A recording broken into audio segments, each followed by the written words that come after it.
Hey there, boys and ghouls. Welcome to this week's episode of Halloweekly, and today we are interviewing Jon Towlson. He is a film critic and the author of The Turn to Gruesomeness in American Horror Films. He also wrote Subversive Horror Cinema, Countercultural Messages of Films from Frankenstein to the Present. He is also a regular contributor to Starburst magazine and has also written for the BFI, Exquisite Terror, Irish Journal of Gothic and Horror Studies, Shadowland magazine, and among others. So enjoy the interview.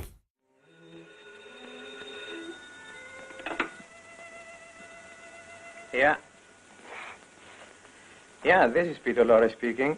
I couldn't resist the temptation to call you.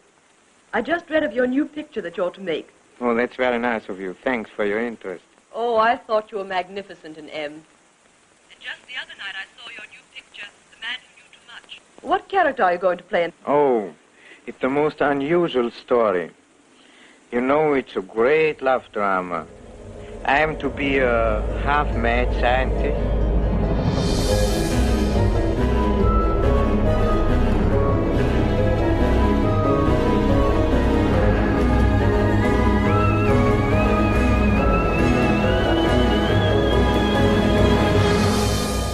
Well, the book really kind of arose as a response to some of the critics who drew some fairly sharp distinctions between classic horror movies of the 30s and 40s, and kind of modern horror movies of the 70s and upwards. The kind of distinctions that were being made was the idea that the classic horror movies were conservative, very safe and kind of reassuring to audiences, whereas the modern horror movies were much more kind of subversive. And that kind of conclusion seemed to stem mainly from the endings of the movies. Critics were saying that the 30s and 40s horror movies kind of ended with the status quo reaffirmed and the monster killed off, whereas the modern movies kind of often ended in a kind of nihilistic way. That horror never ends, and Freddy's always going to kind of come back for the sequel. Sure. And that just, the more I watched the 30s horror movies, the less convinced I was by this thesis, because often the endings seem so kind of rushed and unconvincing in themselves that it seemed to me that the monster and the horror of what had come before had not been kind of vanquished, and there wasn't a real kind of strong sense of the status quo being kind of reaffirmed for me. So I started the book really kind of looking at an industry context of why these movies of the 30s and 40s had the endings that they had. And as I kind of got into the research, I started to think, well, okay, we can't really define the 30s horror movie by its ending. So what actually does define it? And the word that kept coming out of the memos and the kind of censor reports, time after time and again, was this word gruesomeness, which was equated with the kind of sensationalistic aspects of the 30s movies, the reason why studios made them and the reasons why audiences went to see them. Gruesomeness was kind of to the horror movie, as Thomas Doherty says, what sex was to the sex picture, and what machine guns were to the gangster movie. Sure. And it seemed to me that people kind of misremembered what the 30s movies were like because, as you said before, they were kind of lumped in with the 40s movies, which were much more kind of tame and which seemed to function on the basis of shadows and suggestion. Sure. If you don't mind my asking, did you have a gateway 30s movie into this idea, or was it it just came to you as a general proposition? Well, the movie that really kind of shook me up and it was a specific scene from a movie, was the scene in Murders in the Rue Morgue, where the prostitute is strung up and crucified by Bela Lugosi. Sure. And I hadn't seen the movie, and up until about 3 years ago, it was just one of those films that was very, very difficult to get hold of, and so I hadn't seen it. And when I saw that scene, I thought it was so shocking to me. Right. Wow, this really kind of shows to me that these movies, or at least this movie, I couldn't describe this as being a kind of safe and reassuring movie. Sure. And not only that, but the way it was filmed, because it's all kind of filmed in one continuous take, more or less, that scene. And the way that Robert Florey uses the mise en scène, the placing of the actors and the props and so on, reminded me very much of a scene in the Texas Chainsaw Massacre, the 1974 version, where just after Pam has been, hung upon the meat hook, Leatherface, activates his chainsaw and he's just about to carve up the body. And just the way that, the kind of, not only the content, but the look of it, the way it had been shot, it seemed to me to be very, very much akin, almost as if you could put the two slides up of the two scenes together project them, and they would almost seem to be as though one was a precursor to the other. Sure. That's awesome. And that's funny, because it's funny you say that, because one of the things I really, really appreciate about your book is, one of the things that bedevils me is I hate the reaction of people who watch, like, say, the original King Kong and just laugh all the way through it. They can't get past how it's dated from their point of view, right?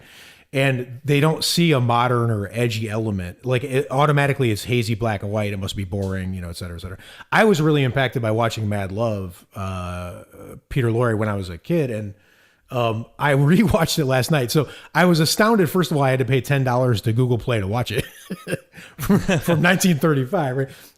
And it was not bad, actually. It wasn't like really crackly or whatever, but my fiance was working on some paperwork next to me. She was barely looking. And the scene in the theater where they're torturing, I forget her name, Frances Drake, maybe.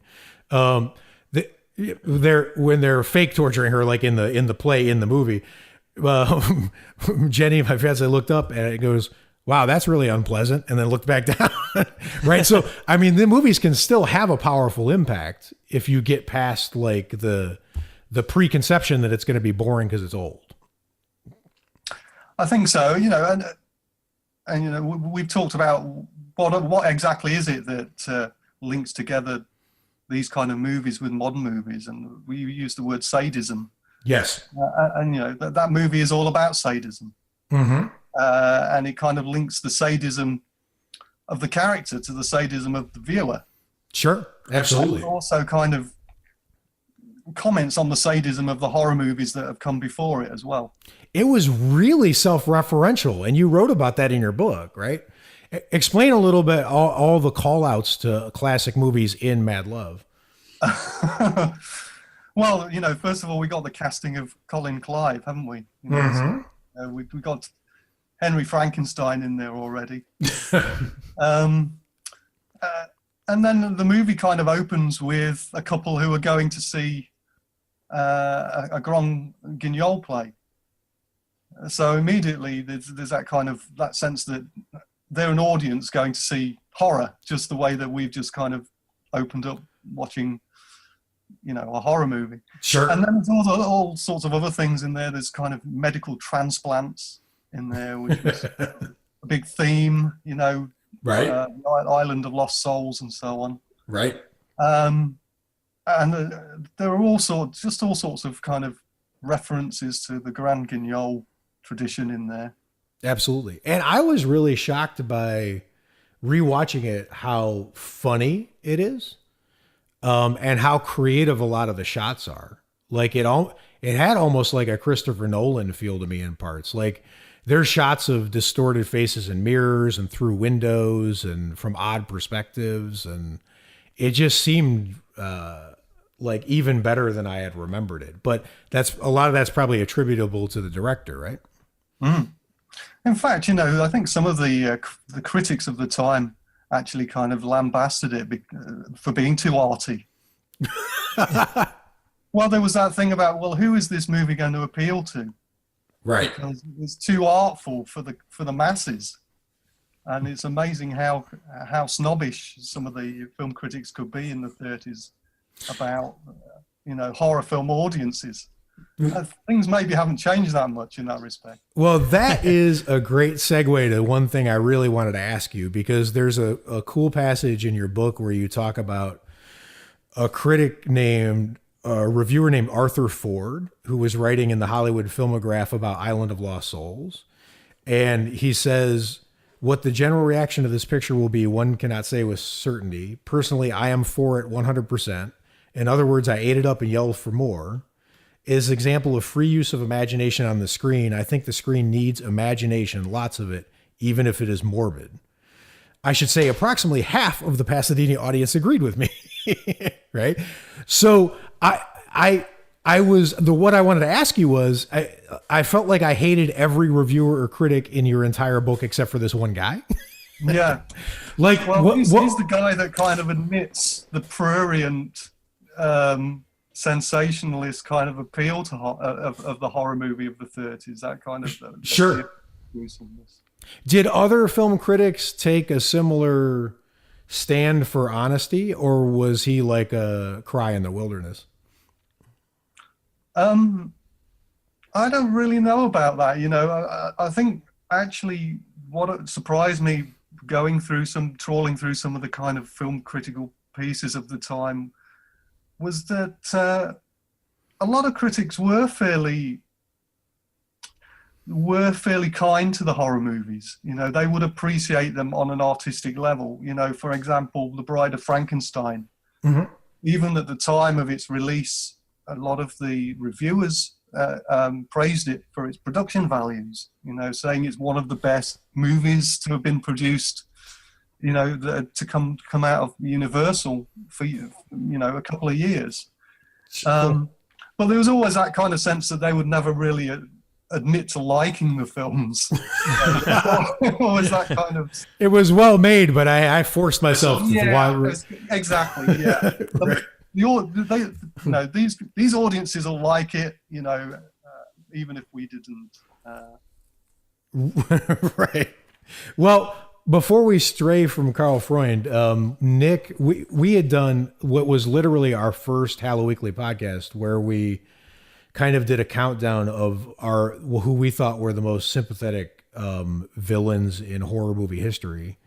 And Nick surprised me with his number one choice. He never told me in advance what he was talking about. And he picked The Mummy, Boris Karloff in The Mummy. And there's a really, really interesting part of your book where you talk about the conflict between Laemmle and the director about how to shoot that opening sequence. And I find that really intriguing, because that's sort of the same thing that happened with Jaws with Spielberg, right? Like, he wanted the shark in every scene, but it didn't work. So you don't see much of the shark, which is more effective. And it seems like the director of The Mummy was, I think you have a quote in the book from someone who says it took a lot of self-discipline to go for implication rather than just showing it. Right? Was that purposeful, or was that just a budget accidental? I think it was purposeful, because the screenplay is written in that way. The thing about Karl Freund is that he was a director who knew how to tell a story with the camera. And this was something he developed from his earliest days working for UFA in Germany, because he was a cinematographer for Fritz Lang. F.W. Murnau, and he was an incredible innovator with the camera. I mean, he was one of the first people to ever move the camera. In The Last Laugh, he was a cinematographer for Murnau, And in fact, he actually invented the first metal camera for Metropolis, so that you could mount the camera on a dolly, and actually move the camera on a dolly rather than and operate it remotely. Oh, cool. And the thing is, when you read the script of Mad Love, you see exactly how much Karl Freund brought to it, because he was able to tell the story in a visual manner. Mm-hmm. And that's really what he brought to The Mummy, was this extraordinary narrative visual sensibility. And I don't think that actually it was very much appreciated up until that point. And I think after that scene, particularly in The Mummy, and The Mummy was, a success, and a lot of the critics were talking about that scene and how effective it was. Even though Carl Laemmle and Karl Freund almost came to blows, in the disagreement, in their arguments about it, Universal subsequently kind of published this piece saying about how they were trying to look for storytelling and different kinds of stories that would appeal to international audiences so that they could sell more movies abroad. And that sounds familiar. And the way they would do it was to concentrate on stories that could be told in a visual way. And one of the movies that Carl Laemmle quoted was Airmail, which was another movie that Karl Freund had directed for them. So, I think although there was a big disagreement at the time, I think there was a subsequent realization that Karl Freund had this extraordinary skill that would, not only make effective horror movies, but could perhaps contribute to the development of the art of film and also the commercial success of film internationally. Without relying on dialogue, so the movies would travel. They would travel abroad. Sure. Was he a direct influence on what came immediately after, or did it take time for people to pick up on what he was doing? Well, funnily enough, his greatest influence was on television, because he was the guy who actually invented the 2-camera setup on I Love Lucy, This guy's just inventing everything. Incredible.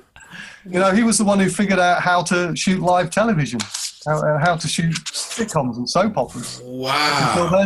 Up until then, nobody knew how to do it. He invented it. That's amazing. Huh. That's really incredible. And I mean, either he was like a jokester, or he was really humble, or he didn't like to show his hand, because I was looking at clips of stories, anecdotes that people had about him, and there was this guy who became a movie director, and he tells a great story where Karl Freund said, I heard you're becoming a movie director, and he hands him like 2 reels of film, and he says, take this home, watch it. This is your first lesson in movie making. And the guy goes home and watches it, and it's all pornography.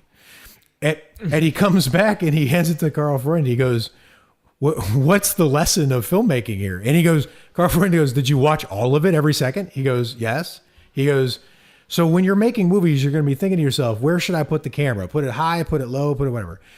And he goes, yeah. He goes, so the first lesson in directing is get to the fucking point.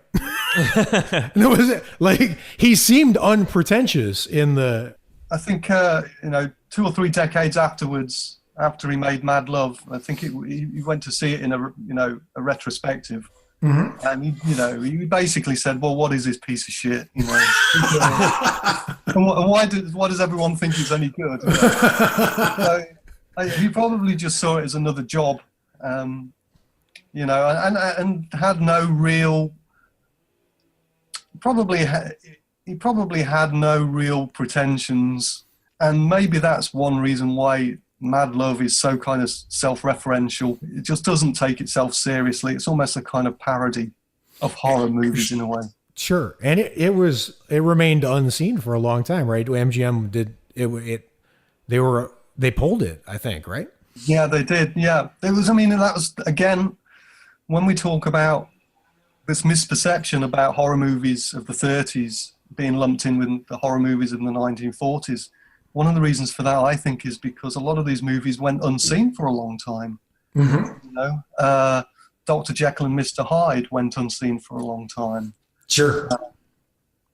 Dr. X, Mystery of the Wax Museum, Mm-hmm. and as you say, Mad Love, they were all kind of pulled by the distributors and just disappeared. Well, Dr. Jekyll, I wanted to ask you about, because that's a really interesting case. So explain how it's interesting that you kind of call out in the book on how it missed the whole famous Monsters of Filmland era, right? But there's a reason that happened. Why did that happen that way? Yeah. Well, with Dr. Jekyll and Mr. Hyde, that was pulled from distribution by MGM. MGM got the rights to the Paramount production, the 1931 production, and they pretty much kind of reshot the script for the 1941 version. Mm-hmm. So they didn't want the original kind of hanging around, so they just took it out of distribution, and it kind of sat in the vaults for a long time till about 1967. Wow. And then a film archivist rediscovered it, and it was started to get a kind of limited re-release. Carl Freund didn't rediscover it by inventing a way into the vault. Seems like something he would do. Yeah. But as you say, I mean, the movie kind of went unseen from 1941 to 1967. So that whole generation of, the monster kids, who Sure. most of them kind of saw movies on TV, from kind of late 1950s onwards into the 60s, and maybe the occasional kind of re-release. But Jekyll and Hyde and a lot of the, 2 or 3 of the other movies just didn't get seen. And Late 60s. That's interesting. The thing that I noticed visually was, this is going to sound kind of weird, but since I make a lot of the imagery for Halloweekly on social media, I grab a lot of iconic montages, right? So when I grab montages from, like, if I Google classic horror movie montage, I'm going to get Invisible Man, Mummy, Dracula. Dr. Jekyll, Mr. Hyde are never in there. That visual it's never in there. It's like like the movie doesn't exist for horror fans in a lot of ways. And can you still hear me? Yep. Yes. Yeah, you dropped out for a minute, but that's my favorite of the 1930s horror movies, is Jekyll and Hyde. oh wow, why? Well, I just think it's got such a great script, and it's got a great performance at the center of it from Frederick March. Sure. Mamoulian's direction is brilliant. The use of the subjective camera in the movie, the transformation scenes are so ahead of the time. Yep. And it's just got that extraordinary sexual sadism in it, that was there all the way from the script stage. And I think, the scene where Hyde taunts Ivy, Mm-hmm. the scene. I mean, Yes. Again, we're talking about scenes from the 30s still being powerful and still shocking. I mean, to me, that's still a shocking Absolutely. scene, So again, I kind of put that movie up alongside Murders in the Rue Morgue as an example of an old movie that's still pretty This to is- the wall, That's awesome. This is a pretty dumb logistical question. Is there a particular version of it you like on an edition on Blu-ray or? Yeah. Well, the only version I've actually got is a double release with the 1941 version. Okay. And as far as I'm aware, it's the full version. Because again, Paramount cut a lot of scenes from their own volition. Mm-hmm. And it came down to this idea that, again, it was like Mad Love. It was a movie that the critics said it was maybe too artful for the crowds. Sure. It's got references to Keats in it. That's a killer. people in Iowa are not going to understand that. They're very incredibly patronizing, these critics. But Paramount basically took the Variety review, from, as far as I can see. They went through the review and they said, right, we're going to have to cut this scene, we're going to have to cut that scene. They pretty much followed what the reviewer was saying and cut the movie down. Mm-hmm. So the movie that was showing in the cities in its first release kind of got chopped down for when it was kind of shown in general release around the country. But interestingly, what Paramount did, they didn't cut out the shocking bits, they kind of cut out the arty bits.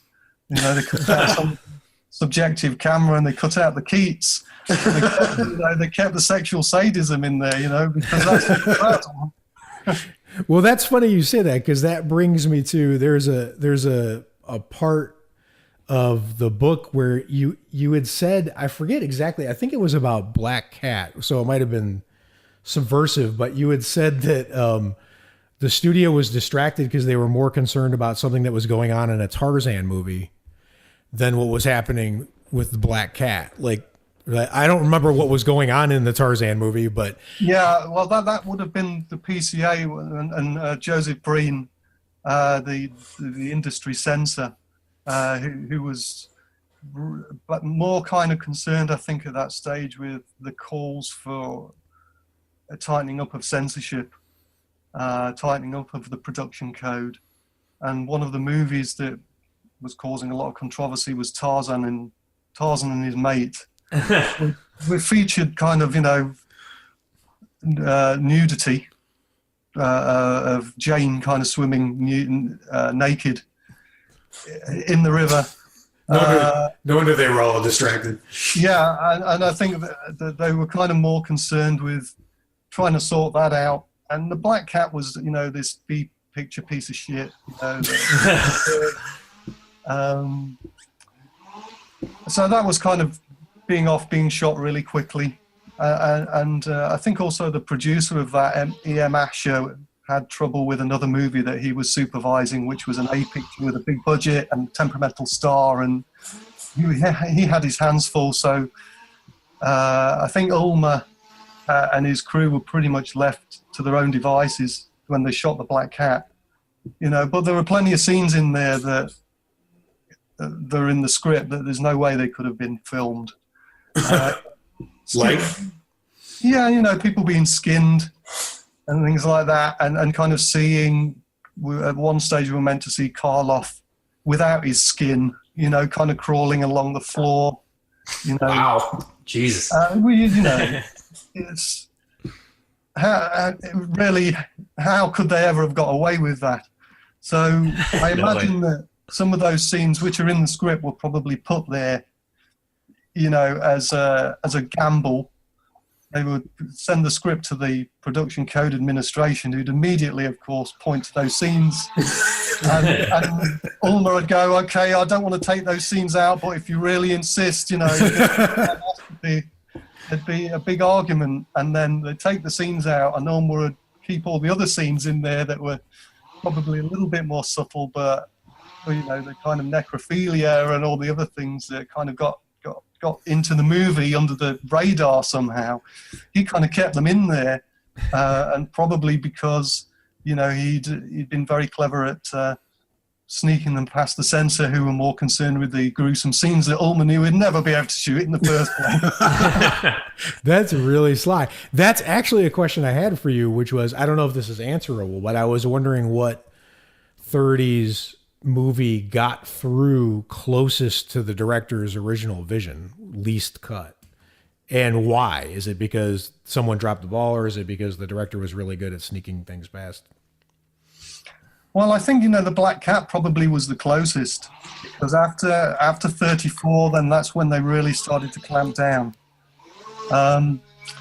Bride of Frankenstein got really quite severely truncated by the production code administration. I think James Whale had to take about 10 minutes out of that film. Wow. But by then, the PCA weren't just asking for kind of individual shots to be cut. They were asking for entire sequences to be removed. So I kind of, in answer to your question, I'd say The Black Cat, perhaps. And the one that was kind of the least was probably Bride of Frankenstein. Right. James Whale, he never got what he wanted with Frankenstein in terms of the final scenes. He always wanted to end the movie, both the Frankenstein movies, he wanted to end them inconclusively, without knowing who lived or died, and without kind of any sense of real resolution. And in fact, he vowed that he wouldn't resolve The Bride of Frankenstein. It would end with a big explosion and everybody would be killed. You know? And the reason he did it, I think, probably is because he just didn't want to make another sequel. Right. And also he probably didn't want to make another horror movie. So he was hoping to piss Universal off completely, so they wouldn't ask him to make another one. Well, that's what Shakespeare did with Falstaff, right? Just kill him off if you don't want to write anymore. Yeah. So why did James Whale not just put in a scene of a naked Tarzan girl getting skinned alive and then say, I'll take that out, but I'm keeping my ending? Well, he did kind of have the equivalent of that in Bride of Frankenstein. He put in some scenes that he probably knew he wouldn't be able to get through.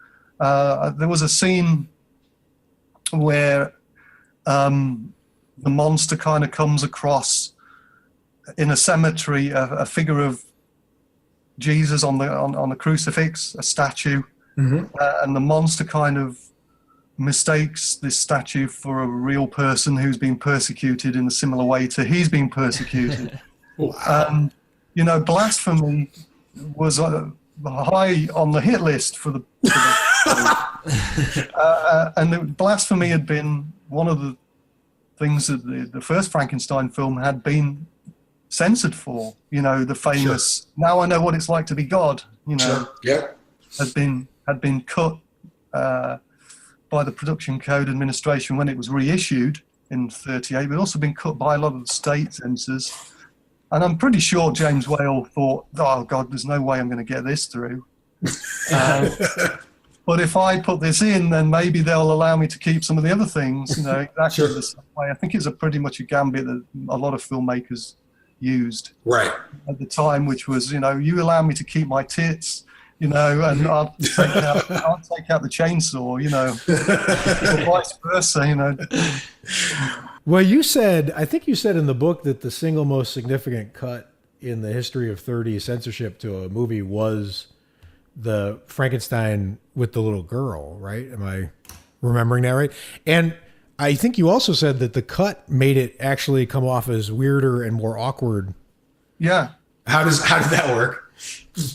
Well, I mean, you imagine the scene. We have the Frankenstein monster throwing the flowers into the river, and then he runs out of flowers, and then he looks at the little girl and he advances on her, and then we suddenly cut to the next scene. And the next time we see the little girl, she's dead, with her clothes kind of torn.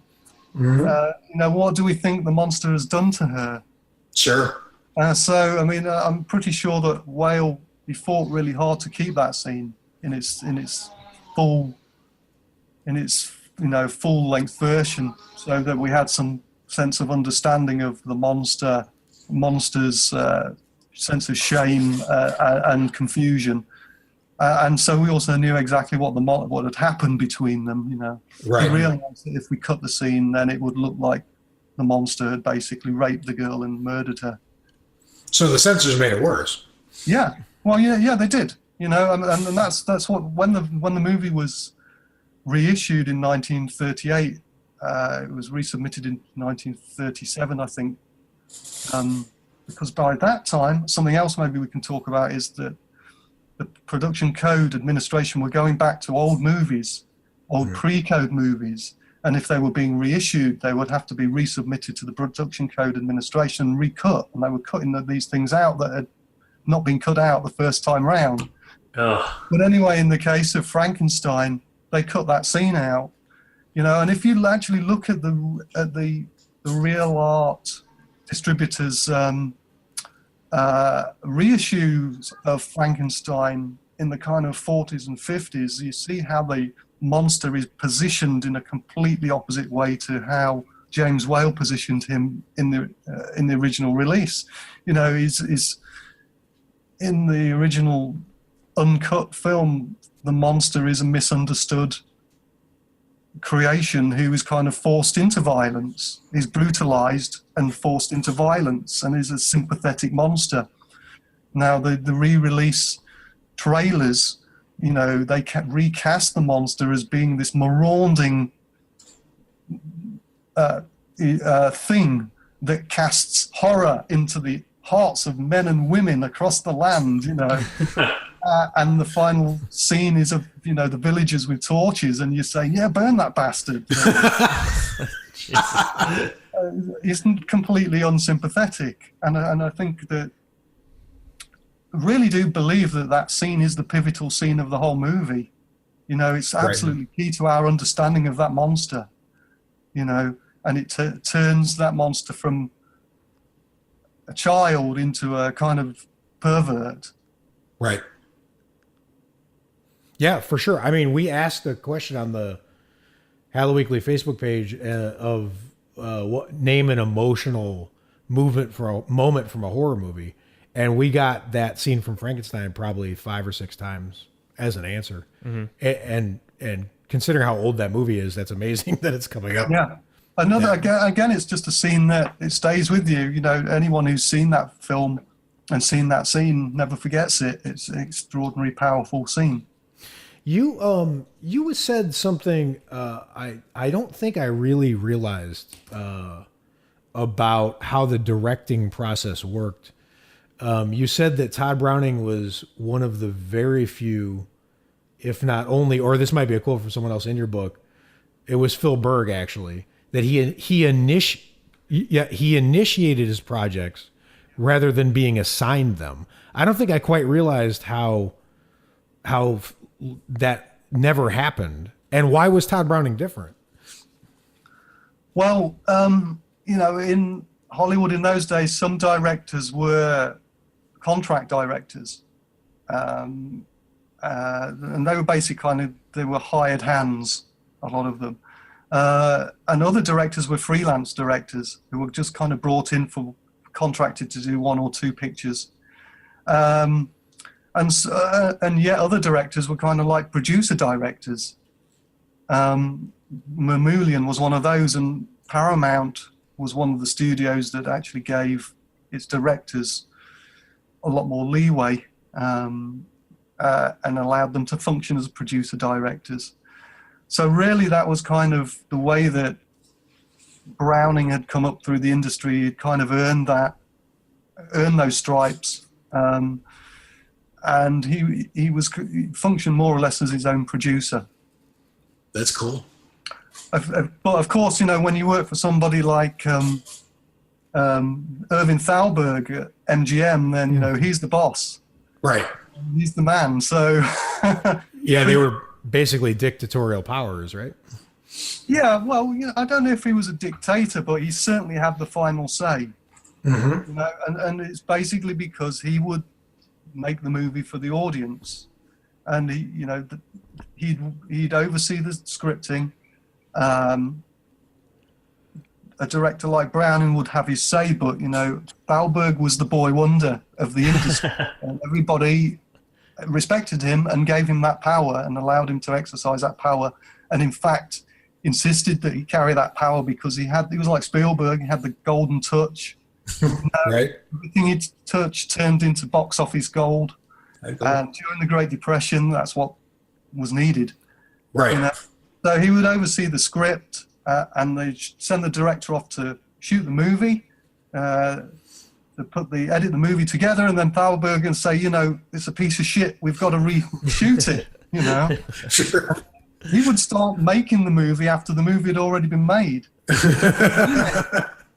He'd remake it, but he'd tailor it to the audience, you know. I wish we could bring him back. It sounds like he could do good on these movies that are getting made now. Well, basically that's what Hollywood has done ever since Thalberg. You know, is that what they call the preview retake system. Sure. You shoot the movie, you preview it, and then you re-edit it because the audience, fell asleep during one moment of it. And suddenly you've got a movie that you're just kind of amping it up to the point where it's full of sensation. It becomes the roller coaster ride. And as far as Browning didn't like it. Browning didn't want Freaks to be that kind of movie. He wanted again more of a sympathetic portrayal of the freaks.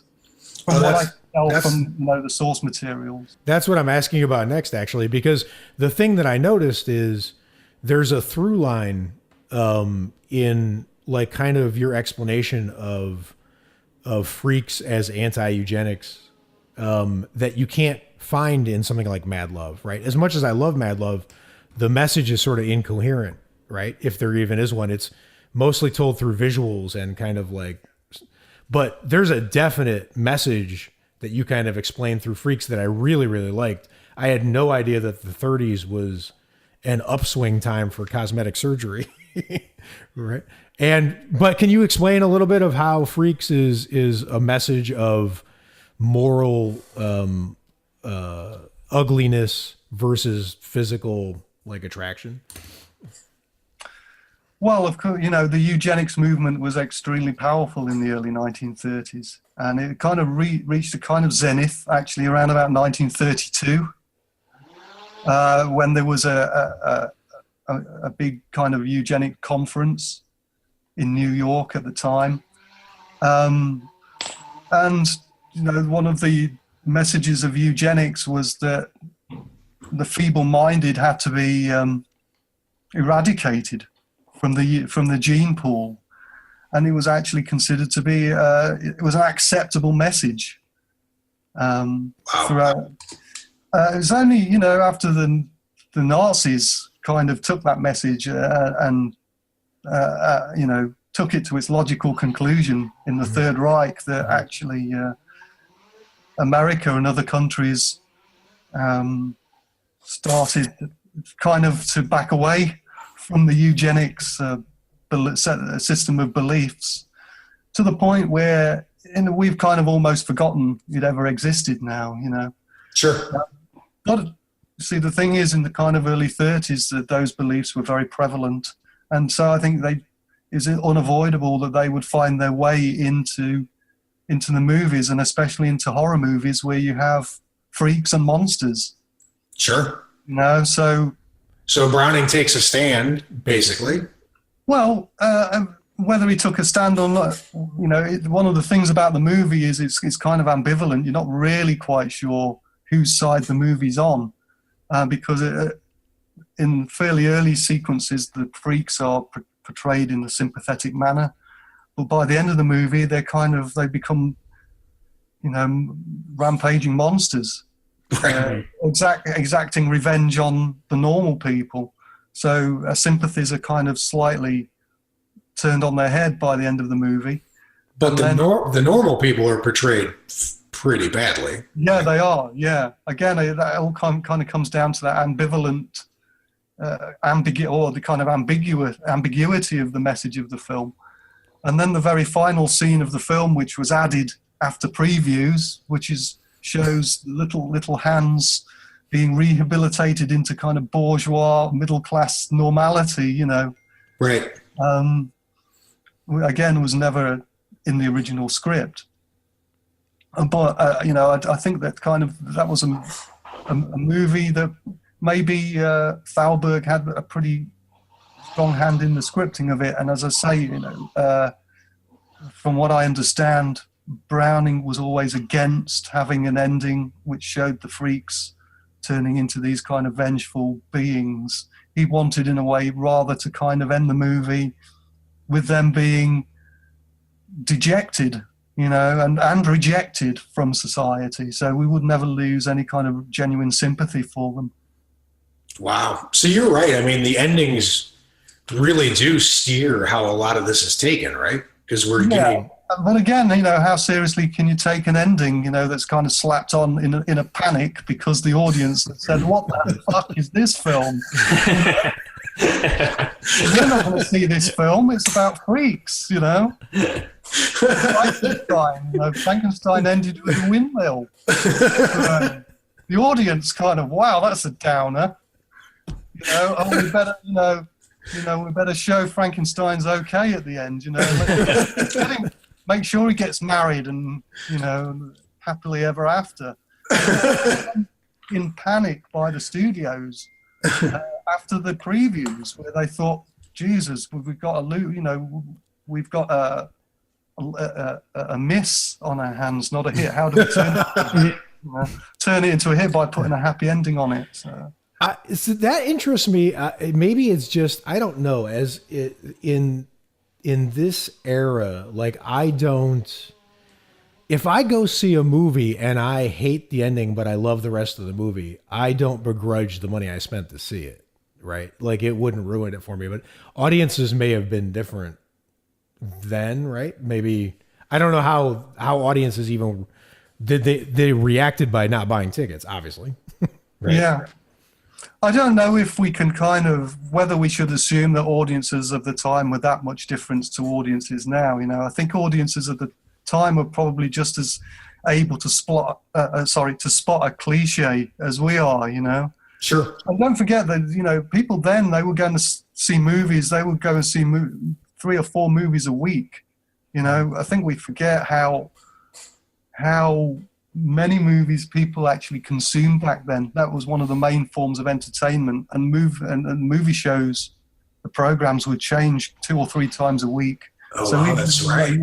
Your local picture house, you'd go and see, people would be seeing, 100-odd movies a year. So they were pretty au fait with movies and cycles, and they're able to recognize genres and character types, and I think spot a cliche a mile off. And I'm sure they're able to understand the happy ending of a movie, with a couple walking off into the distance to procreate and keep normality going. They could probably spot that as a convention, and they weren't too convinced. They just, pretty much almost, when that windmill was burnt down of Frankenstein, I'm pretty sure they were out of their seats, Right. They don't really care. I don't imagine that things were okay at the end.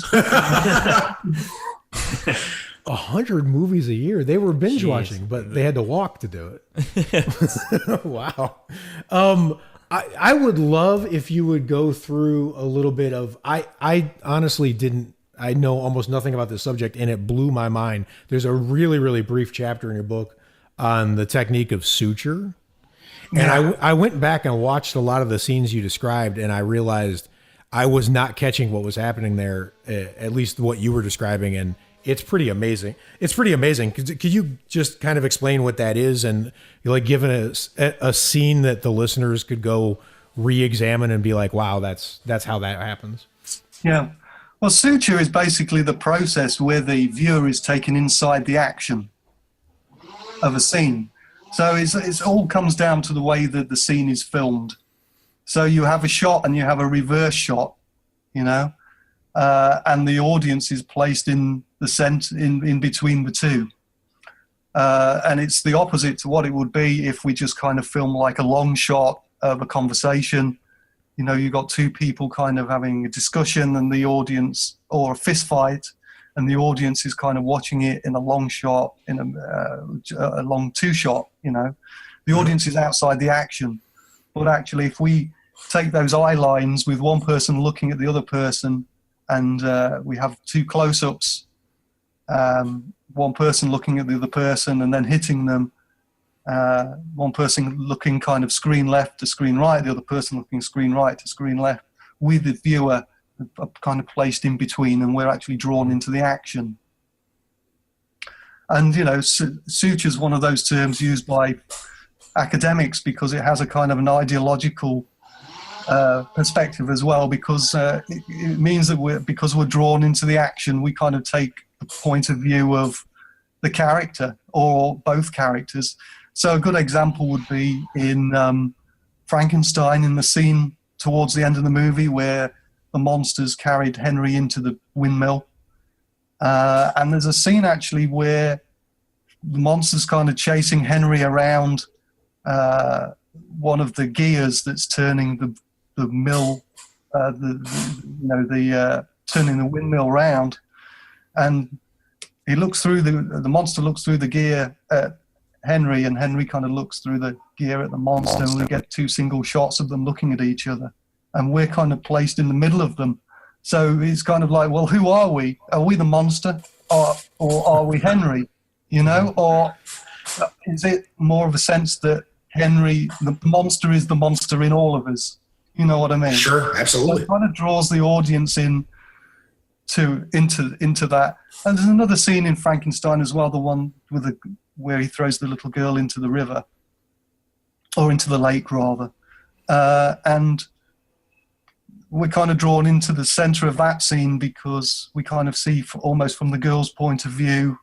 The camera is placed low at her height. She kind of looks up at the monster, and then we have a kind of a reverse shot of her looking, and so again we're kind of drawn into the action rather than if we just watched it as a 2-shot. So the whole idea of suture is the fact that we're drawn into the action, and it becomes a more intimate kind of experience for the viewer because of it. And I think in the book I kind of draw parallels with Theatre de Grand Guignol, the actual theatre space itself in the in that famous Parisian theatre where we'd have plays where people would be chopped into little pieces on the stage. Not sure I'm going to be drawn into that. No. Not actually, but Don't suture me into that. It was meant to be a very small theatre space, so the people had this very intimate claustrophobic feeling, and it was said that if you sat in the front seat you could actually shake hands with the people on the stage because you were that close to them. So I think in the horror movie that whole process of suture works in the same kind of way, that you're inside the action and you're kind of less objective in the way that you're watching it. You're drawn into it, and you kind of feel certain sympathies and sometimes conflicting sympathies with the characters. Do you feel like there's someone in horror now who does that really well? Well, we were talking about Spielberg. I mean, he does that superbly. It always draws you into the action of a movie. And I think a lot of directors do that. Off the top of my head, I know somebody like Romero. He uses cutting in a similar kind of way, I think. Mm-hmm. His editing technique, especially in his 70s movies, really kind of fragment the scene, but in a way so as you're not feeling as though you're outside the scene looking in. Another director who does that a lot is Carpenter. His movies feature a lot of point of view shots, especially a lot of point of view tracking shots.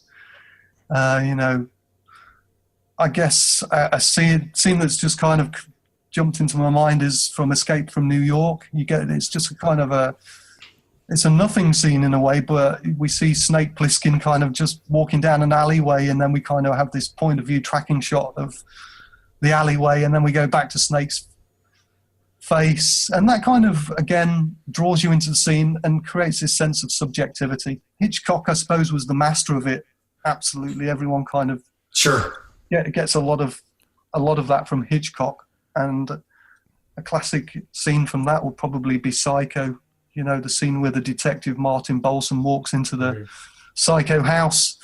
And looking, and then we see what he looks at. We see the stairs from his point of view, and then we cut back to him, and he kind of looks somewhere else, and then we kind of see a dark and kind of corridor from his point of view. Sure. And again, it's all about creating a sense of subjectivity, a sense of, I suppose, identification with the character, or kind of drawing you into the scene and making you experience the scene from the perspective, I suppose, of the character. That's awesome. Nick, do you have a question for John? Yeah, the only real question I have, since we talked a lot about censorship and being a big creature guy, Was there ever any creature designs that were struck down by the censors? Yeah, in the 30s. Yeah, yeah, absolutely. I mean, once the production code was reaffirmed in 1934, basically Joseph Breen had power to, veto anything in a movie. Mm-hmm. So if somebody was showing a little bit too much tit, he would say, well, the costume has to conceal the bosom. And he did the same with the monster makeups. I mean, one of the classics is the Raven, Boris Karloff's monster makeup in the Raven. He has that disfigured face. He undergoes the surgery, and Bela Lugosi basically turns him into a ghoul. The production code administration, their representatives actually got the right to look at photographs of the makeup, the prep of the makeup, and to go through them and go, yeah, that's too explicit. You can't do that. Wow, tone it down. And Werewolf of London was the same. A number of scholars have kind of said, well, the makeup for Henry Hull in that movie doesn't really look like a wolf man at all. He just looks like a dog. Yeah. Totally true. A dog with a few more hairs on his chin.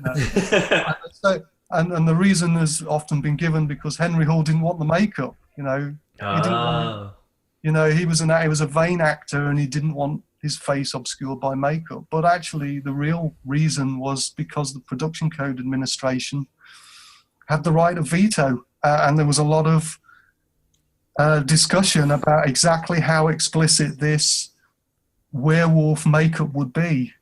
So the makeup that I think it was Jack Pierce, wasn't it? Jack Pierce that did for that. Well, again, wasn't too scary. It couldn't be too scary, Well, I'm glad it wasn't Henry Hull. I mean, when you sign up for a movie called Werewolf of London, you got to expect some hair is going to be involved. Glad he wasn't around with Rick Baker. He would have been real pissed. Yeah, well, it just goes to show just how things changed. But at that time, the Production Code Administration were really worried about showing kind of wolf-type figures on the screen, especially in shadows, because they were too scary for children and women, apparently. They sound like a really good time, this production. We're a wild crowd. All right, we have to wrap up. This has been awesome. I'm really appreciate you being on. You've written so much, there's no way to cover one episode, so hopefully you can come back at some point. I'd love to, yeah. Thank you for having me on. It's been a real blast talking. And I noticed that one of you has got a Bride of Frankenstein mug on the table. Yes, that's Nick. He's been sipping out of it the whole interview. He's been drinking coffee out of this whole interview. How do you people get in touch with you, follow you? Where do they find your books and purchase them? Well, I'm on Amazon, which is probably the easiest way to find the books. I'm also on Twitter at System Shocks, which is all one word. I've got a blog which is called Subversive Horror Films. But if you just Google my name, you'll find some mode of contact. There'll be some way of getting in touch. Great. Wonderful. That's awesome. Thank you so much for being on. Thank you so much. Really appreciate it. Been great too. Thanks a lot. See you soon. Take care. Bye.